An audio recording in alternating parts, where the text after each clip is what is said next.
नमस्कार बच्चों, आप लोगों के राजस्थान विश्वविद्यालय के एनुअल एग्ज़ाम से संबंधित जो भी अपडेट्स हैं वो सब आ चुके हैं और उन अपडेट्स के बारे में मैं एक वीडियो आप लोगों के लिए बना भी चुकी हूँ और आपको भेज चुकी हूँ कि आपका जो प्रश्न पत्र है कितने अंक का आएगा, आपको कितने अंक का अटैम्प्ट करना है, कैसे अटैम्प्ट करना है और आपकी उत्तर पुस्तिकाएँ कैसे चेक होंगी, इसके बारे में हम डिटेल से जानकारी उस वीडियो में दे चुकी हूँ और उसका लिंक इसके डिस्क्रिप्शन पर आपको मिल जाएगा।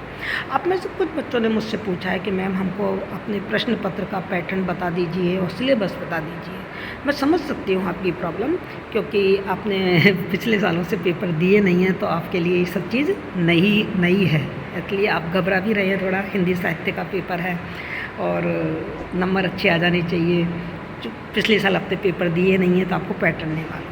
वैसे तो मैं आपको बता दूं, ये सारी चीज़ें हम सत्र के प्रारंभ में अपने बच्चों को बता देते हैं, पर कोई बात नहीं, आपने उस समय नहीं सीखी है तो अब सीख लीजिए।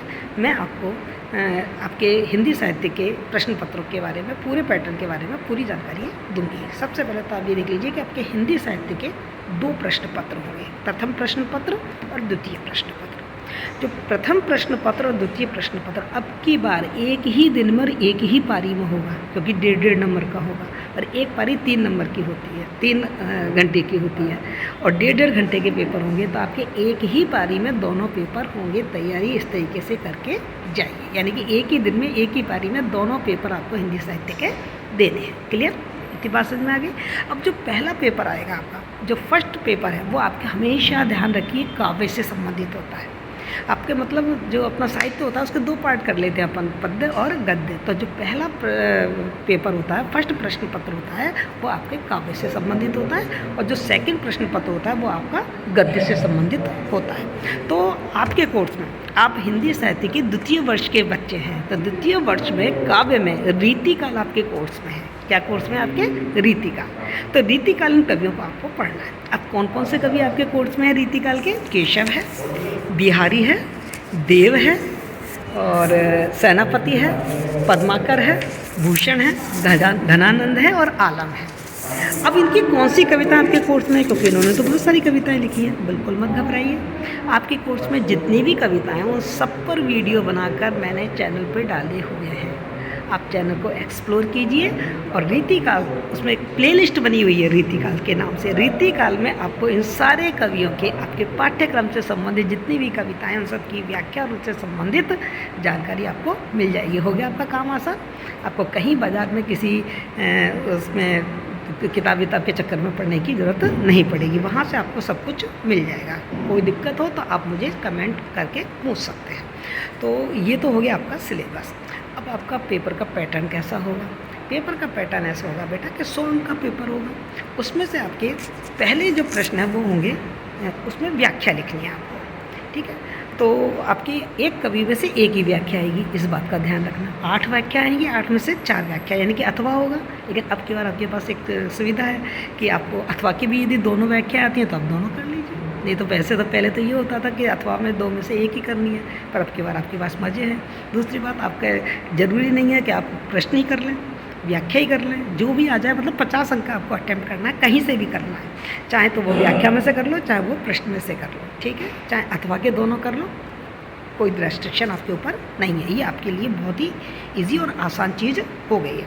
तो आपके पहले तो व्याख्या आएंगी और मैं आपको बता दूं, व्याख्या से संबंधित भी मैंने कुछ वीडियो बनाई है कि एक अच्छी व्याख्या आप कैसे लिख सकते हैं।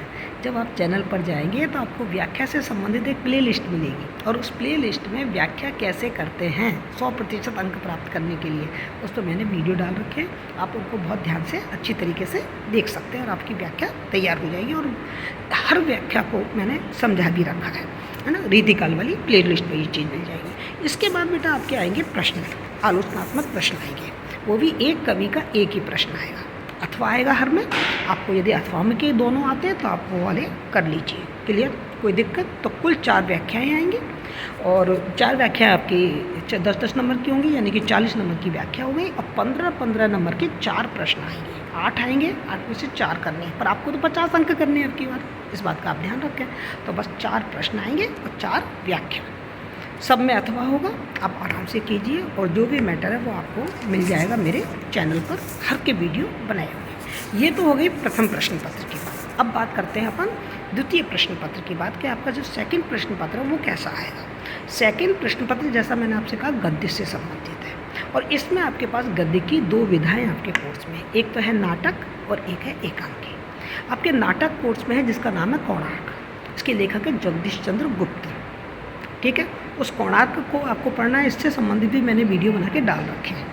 पूरी उसका कोणार्क का क्या सारांश है, कोणार्क का क्या उद्देश्य है, इसकी कथानक की क्या विशेषताएं हैं, क्या चारित्रिक विशेषताएं, मतलब हर चीज़ पर पूरी कोणार्क पे एक विहंगम दृष्टि करके मैंने आपको पूरा वीडियो इसमें डाल रखा है। ठीक है, दूसरी जो आपकी किताब है वो है एकांकी सप्तक। उसमें आपके 7 एकांकी आपके कोर्स में है। एक तो है उत्सर्ग राम कुमार वर्मा का, तांबे के कीड़े भुवनेश्वर जी का है, नया पुराना उपेंद्र नाथ अश्क का है, ममता का विष विष्णु प्रभाकर का है, और काल पुरुष और अजंता की राजदत्त की लक्ष्मी नारायण लाल का है, आवाज़ का नीलम धर्मवीर भारती का, और हरी घास पर घंटे पर सुरेंद्र वर्मा का। 7 वीडियोस पर, 7 एकांकी पर मैंने वीडियो बनाए हुए हैं और इसमें जो महत्वपूर्ण प्रश्न हैं उनके उत्तर पर भी मैंने सारे वीडियो बनाए हुए हैं। आप मेरे चैनल की प्लेलिस्ट में जाइए, नाटक एवं एकांकी के नाम से प्लेलिस्ट है, वहाँ आपको ये सारे नाटक और एकांकी के बारे में पूरी जानकारी मिल जाएगी। ये जो प्रश्न पत्र आएगा आपका सेकंड प्रश्न पत्र, इसके 3 पार्ट होंगे, खंड अ,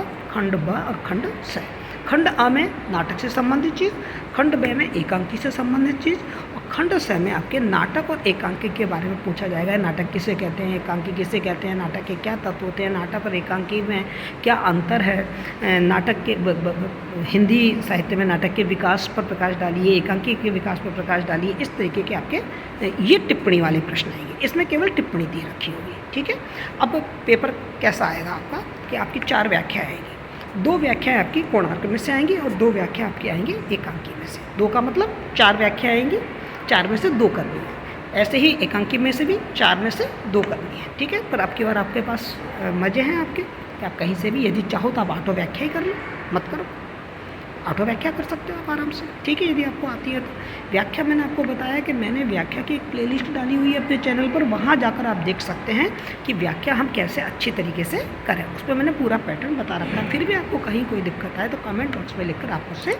पूछ सकते हैं। तो खंड क में नाटक आ गया, खंड ब में एकांकी सप्तक आ गया, और खंड स में आपके नाटक और एकांकी से संबंधित 30 क्वेश्चन आएंगे जिसमें केवल टिप्पणी पूछी जाएगी। क्लियर? 36 अंक की हो गई आपकी व्याख्याएं, 56 अंक के हो गए आपके प्रश्न, और जो 8 अंक है उसकी हो गई आपकी टिप्पणियाँ। क्लियर? तो आप तैयारी करिए, ऑल द बेस्ट। और शीघ्र ही मैं आपको महत्वपूर्ण प्रश्नों का एक प्रश्न बैंक देने जा रही हूँ, गैस पेपर देने जा रही हूँ। और गैस पेपर में कोई ज़्यादा, जैसा पेपर आता है वैसा एक ही पेपर बनाया है मैंने, जैसा आएगा। और आप मान के चलिए कि आपको उसमें से 80-90% पेपर आपके यूनिवर्सिटी के पेपर में दिखेगा। यदि आप उस पेपर को बहुत अच्छी तरीके से कर जाते हैं तो 80-90% अंक आपके कहीं नहीं गए हैं। शुभकामनाओं के साथ यहीं समाप्त करती हूँ। धन्यवाद।